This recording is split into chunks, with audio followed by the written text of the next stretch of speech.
All right.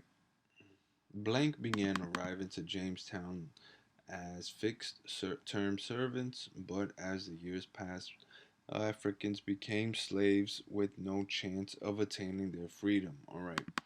So the answer is within the question itself. So you have Africans. Now, Africans began arriving to Jamestown as a fixed term. Servants as fixed term servants, but as the years passed, Africans became slaves with no chance of attaining their freedom. So, why would you believe that they had no chance of attaining their freedom? Was it because their skin color?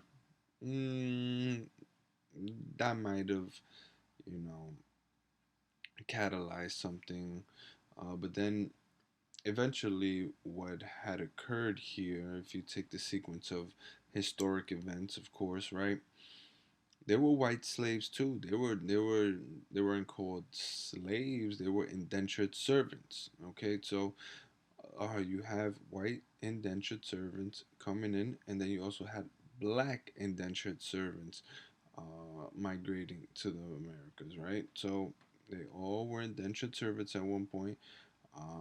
White indentured servants began fulfilling, since they were dominant, they began fulfilling their fixed terms at a more populous rate, we'll say, because they were more white than black indentured servants. Eventually, land was drawn up, all exhausted, given out, and we'll say Africans be were victims to the indentured head right system, servitude system.